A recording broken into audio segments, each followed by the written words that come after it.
à la centrale d'achat des médicaments essentiels génériques, l'avocat de cette structure donne sa version des faits. Pour Maître Jean Tougma, le ministre de la Santé a exercé un abus de pouvoir en prenant des décisions concernant le fonctionnement de la CAMER.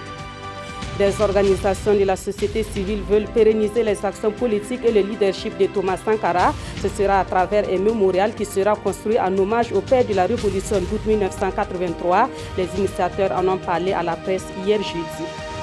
Dans cette édition, nous irons à Bobo-Dioulasso pour parler de la pyramide sanitaire. C'est une organisation de système sanitaire en vue d'une meilleure prise en charge des patients, mais pour des raisons diverses, la pyramide sanitaire n'est pas respectée par ceux qui fréquentent les centres de santé. Voilà pour la une de cette édition. Bonsoir et merci de nous suivre. Tout d'abord, sachez qu'après 23 ans d'existence, la TICAD pose ses valises en Afrique pour la première fois. Initiée par le Japon, la conférence internationale de Tokyo pour l'Afrique réunie présentement à Nairobi au Kenya, les pays africains ainsi que leurs partenaires au développement. Le président du Faso et la délégation qui l'accompagne sont arrivés cet après-midi dans la capitale kenyane. On voit cela avec nos envoyés spéciaux Moussa Ouedraogo et Ruth Bini Ouattara. Il est 14h heure GMT et 17h heure locale lorsque l'avion du président du Faso se pose sur le tarmac de l'aéroport Jomo Kenyatta. Venu participer à la 6e conférence internationale de Tokyo sur l'Afrique et accompagné d'une forte délégation, Roch-Marc Christian Kaboré est accueilli à sa descente par le directeur de cabinet du ministre de l'Intérieur kenyan.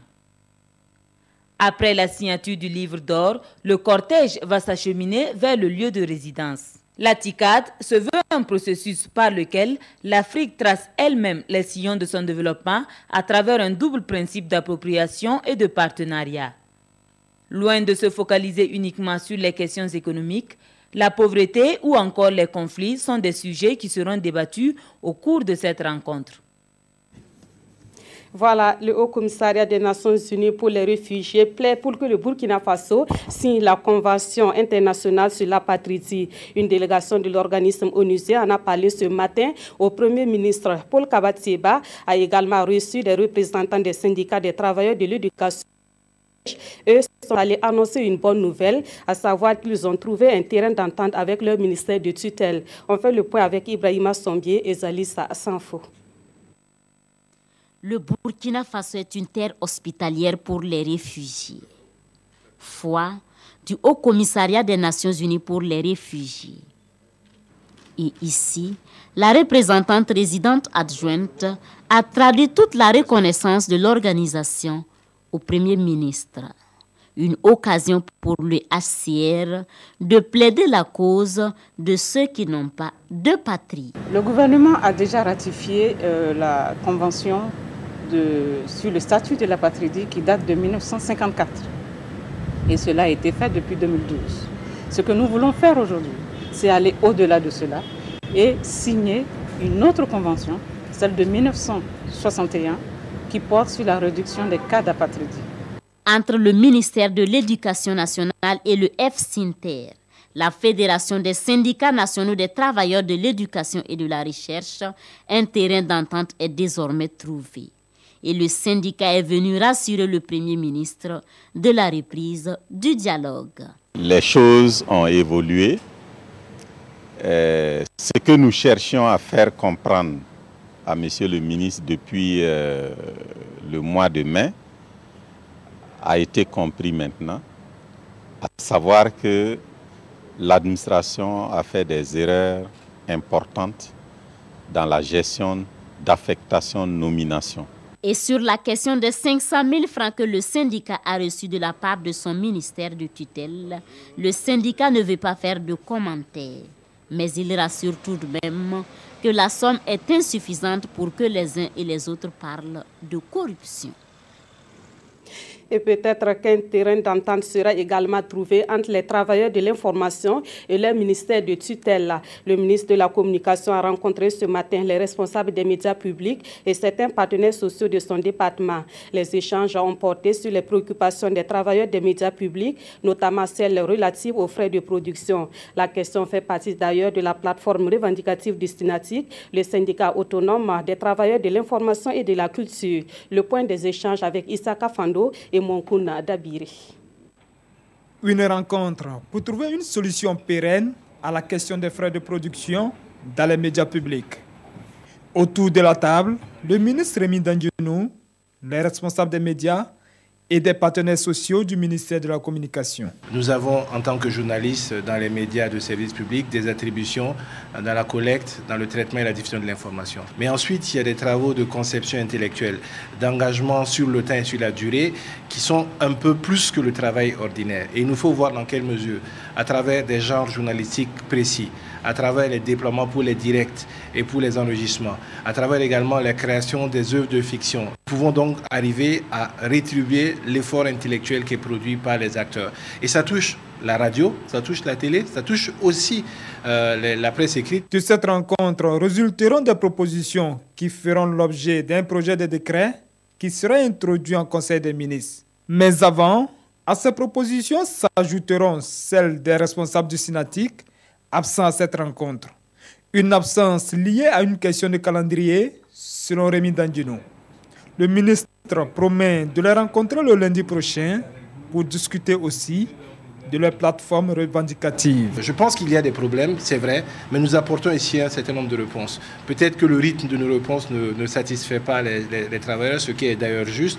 Nous allons trouver ensemble les façons de réussir à recadrer un peu cela pour que ça corresponde à la réalité des possibilités, mais que ça puisse également satisfaire les revendications des travailleurs. Le ministre Dandjinou espère que les discussions avec le Synatic permettront de concilier les positions en vue de lever la mot d'ordre de sit-in et de grève prévus respectivement pour le 1er et le 7 septembre prochain.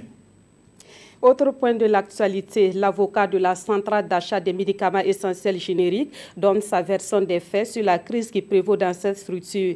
Pour Maître Jean-Charles Tougma, donc, qui dénonce l'attitude du ministre de la Santé qui a pris certaines décisions concernant la CAMEG. Pour lui, c'est simplement un abus de pouvoir de la part du ministre Ismaïla Ouedraogo. L'avocat de la CAMEG a animé une conférence de presse ce vendredi. Konsun Koulibaly, Bouma Ernest Nepi. L'avocat de la CAMEG, Tougma Jean-Charles, fait à cette conférence de presse la genèse de cette crise qui affecte particulièrement le fonctionnement du conseil d'administration de l'institution. Une crise qui a débuté le 12 mai 2016. Et cette crise est instaurée, et je suis ferme là-dessus, par le ministre de la Santé. Il y a eu un conseil d'administration qui a eu lieu en date du 12 mai. Et à la suite de ce conseil d'administration, le PV qui a été dressé, le PCA, le président du conseil d'administration a notifié à son ministre, qui était le ministre de la Santé. Et le ministre constate effectivement que dans ce PV, il avait été cas du renouvellement du mandat du DG et que ça avait été examiné en divers. Et il a instruit le directeur général, en fait le président du conseil d'administration, d'annuler immédiatement la décision parce qu'il ne comprend pas comment ça peut être pris en divers, le renouvellement du mandat du DG. Au conseil d'administration suivant, tout en prenant en compte alors les observations du ministre de la Santé, il a été décidé à l'unanimité le renouvellement du mandat du directeur général de la CAMEG pour une durée de 3 ans. Lorsque le ministre a reçu le procès verbal du conseil d'administration reconduisant la décision, confirmant le renouvellement, il a écrit au directeur général, l'instruisant, en fait l'informant par courrier officiel que les administrateurs dont les noms suivants ont été remplacés. Il poursuit avec un autre courrier que le PCA étant donc n'ayant plus la qualité d'administrateur, il perd donc sa qualité de PCA. Un recours en annulation contre cette décision du ministre qui remplaçait les anciens administrateurs a été initié par la CAMEG car, selon son avocat, cette décision du ministre de la Santé est un abus de pouvoir. La CAMEG, a-t-il poursuivi, est une association qui a le droit de décider d'elle-même du renouvellement du mandat de son premier responsable. Fort heureusement, le juge saisi a donc ordonné sur la question du remplacement des administrateurs, a ordonné le sursis de la décision de remplacement des administrateurs au conseil d'administration de la CAMEG. La décision de la justice, même si elle n'est pas encore définitive, l'avocat de la CAMEG se dit tout de même satisfait et pense qu'elle pourra permettre de venir à bout de cette crise qui n'honore personne.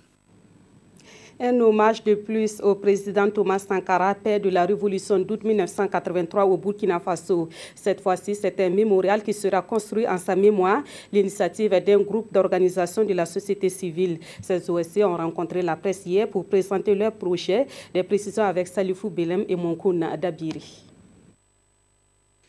Thomas Sankara, plus que jamais immortel. Cette fois-ci, c'est un mémorial qui verra le jour à la gloire du père de la révolution burkinabé. L'idée émane des personnalités pluridisciplinaires du Burkina et du monde entier qui veulent offrir ainsi aux leaders de la révolution un espace digne. Le projet vise à mobiliser les ressources financières, matérielles, documentaires, etc. pour la construction du mémorial. Construire un espace dans lequel on retrouve l'ensemble des grands chantiers innovants ouverts par la Révolution. Construire un espace multimédia, musée virtuel, salle de conférence, salle de spectacle, salle de cinéma, bibliothèque, médiathèque. Identifier les sites historiques en lien avec la Révolution et la vie de Thomas Sankara qui pourraient constituer un circuit touristique pour les Burkinabés et les visiteurs. Pour la réalisation de l'œuvre, un comité international sera mis sur pied avec pour mission de donner les grandes orientations du dit projet. Le comité international est composé de personnalités indépendantes et engagées dans la promotion de l'héritage de Thomas Sankara. Les membres accordent bénévolement leur temps et leurs moyens pour l'aboutissement du projet du mémorial. Le futur comité aura pour président d'honneur l'ancien président ghanéen Jerry John Rawlings. Et l'acquisition du site d'accueil est en bonne voie, rassure le porteur du projet. Le lancement est prévu pour le 2 octobre prochain. Même si le projet n'est qu'au stade embryon, les initiateurs demeurent convaincus, comme Thomas Sankara, que tout ce qui sort de l'imagination de l'homme est réalisable par l'homme.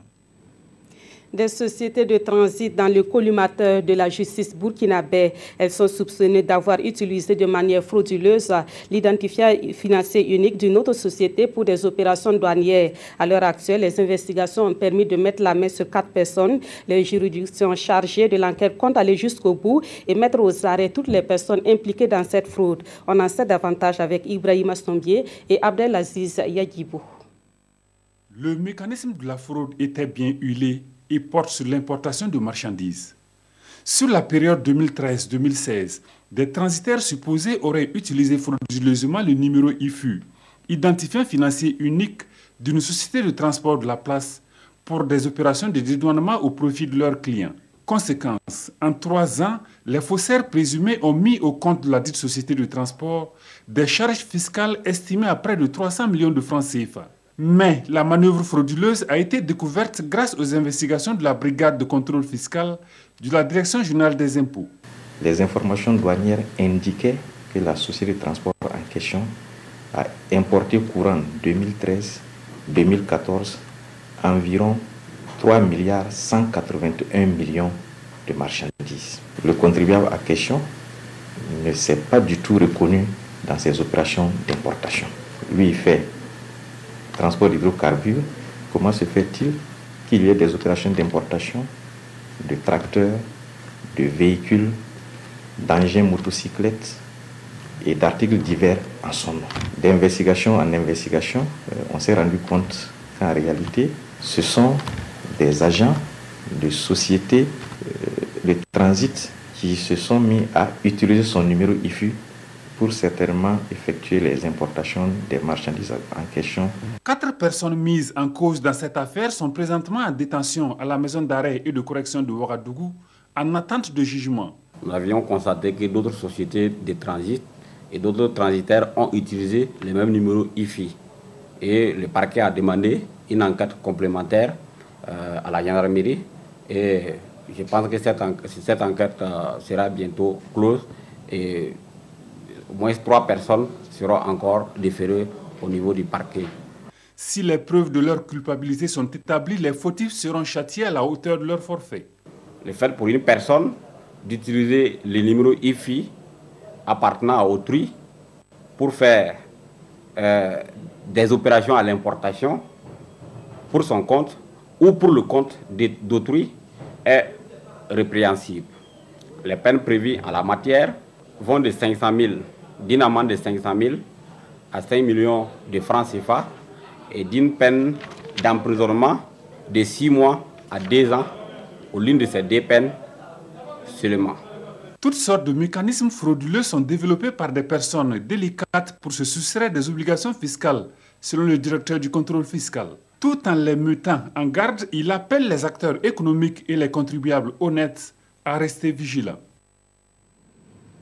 Le salon des banques et petites et moyennes entreprises de l'UEMOA se tiendra du 28 septembre au 1er octobre prochain à Bamako. C'est une rencontre d'affaires, d'innovation et d'échange d'expériences entre acteurs des banques et des PME. L'événement sera à sa 2e édition et la réflexion portera sur les exigences de la compétitivité mondiale dans leur secteur d'activité. Le comité d'organisation du salon des banques et PME de l'UEMOA a rencontré la presse ce matin pour parler de cet événement. Jean Zongo, Maïmouna Traouri. La petite et moyenne entreprise de l'UEMOA face aux exigences de la compétitivité mondiale. Ce thème du 2e salon des banques et des PME de la zone UEMOA répond à un impératif, outiller les acteurs du secteur afin de les permettre d'offrir des produits et des services de qualité sur un marché international marqué par la concurrence. Il est important que nous puissions nous mettre aux normes de qualité. Nous puissions également aller conquérir d'autres marchés, que ce soit sur le plan sous-régional, mais aussi à l'international.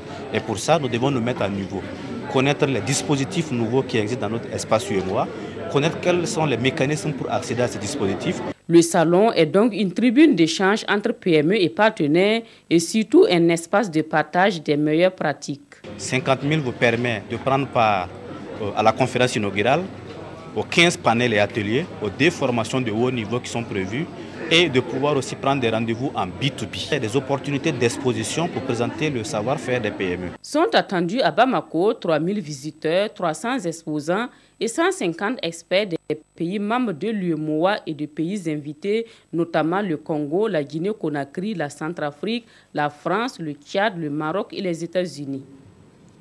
Et ces acteurs de l'économie ont besoin de travailler dans un environnement de paix et de justice. Ces valeurs sont au centre du Forum international des leaders religieux laïcs débuté ce matin dans la capitale burkinabé. Et ceux qui prennent part à ce forum sont venus d'une dizaine de pays à travers le monde. Ils ont 3 jours pour échanger sur le rôle des leaders dans l'Église et dans la société pour un monde plus pacifique et épris de justice.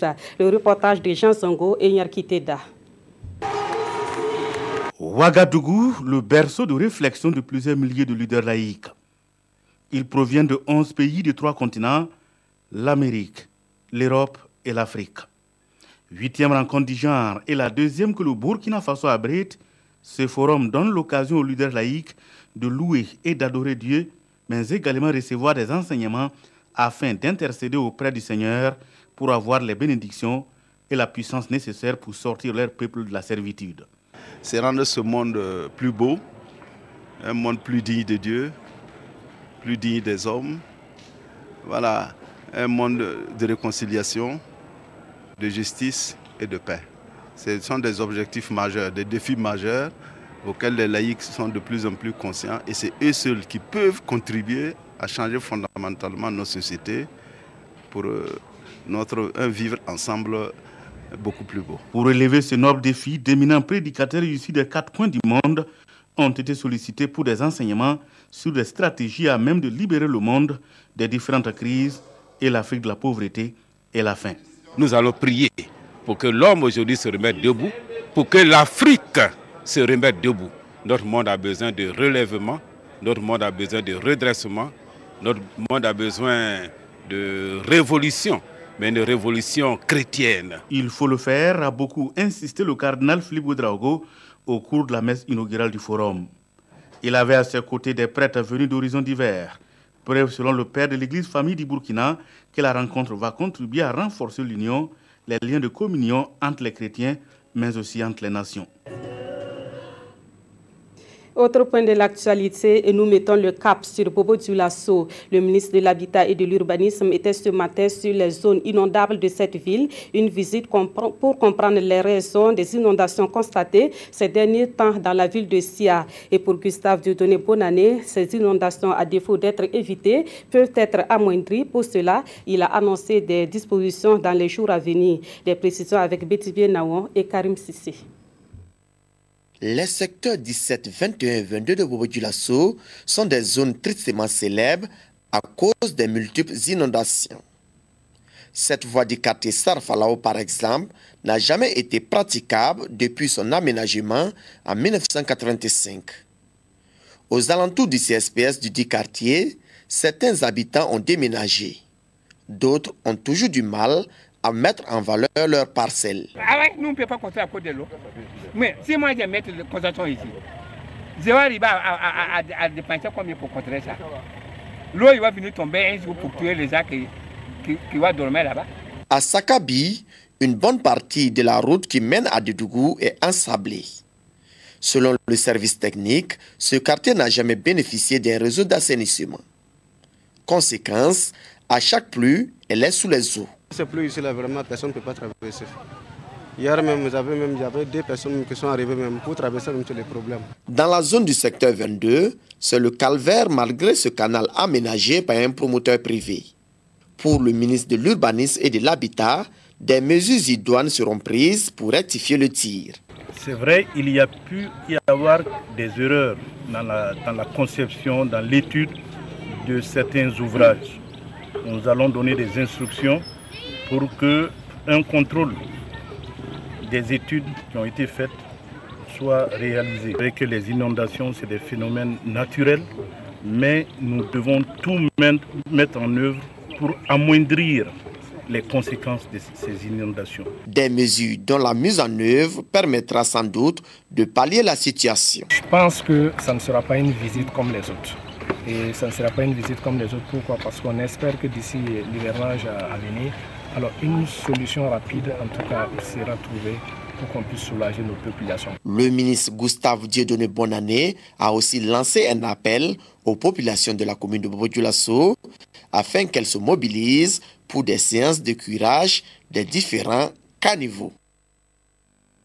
On reste à Bobo Dioulasso pour parler de la pyramide sanitaire. C'est une structuration des centres de santé pour permettre une meilleure prise en charge des patients. Malheureusement, cette pyramide sanitaire n'est pas respectée par ceux qui fréquentent les formations sanitaires. Un non-respect qui s'explique par des raisons objectives ou par méconnaissance même de cette pyramide sanitaire. Plus de détails dans ce dossier signé Lamine Karantao et Kadou Romenchi. Ces images montrent à quel point le CHU, le centre hospitalier universitaire Sorosanou de Bobo Dioulasso, est fréquenté. Une fréquentation qui se fait souvent aux grandes dames de la pyramide sanitaire. Et normalement, on doit commencer par les structures de base, qui sont les centres de santé, qu'on appelle CSPS. Ce sont les structures de base qui doivent orienter, dans le cas où la prise en charge n'est pas possible, vers les structures intermédiaires qui sont les CMA et qui orientent vers les CHR ou les CHU selon la gravité de la maladie. Voilà un peu la pyramide sanitaire. C'est fait pour faciliter l'accès des services de santé aux populations. Normalement, 90% des problèmes de population se règlent à ces niveaux. Mais pour une raison ou pour une autre, bon nombre de patients arrivent directement au CHU sans passer par les structures de base que sont les CMA et CSPS. Toutes choses qui ne facilitent pas le travail au personnel soignant. La pyramide sanitaire a des avantages si tout le monde le respectait. Je pense qu'il n'y aura pas d'encombrement dans certaines structures. Écoutez, je prends un autre exemple pour que vous compreniez.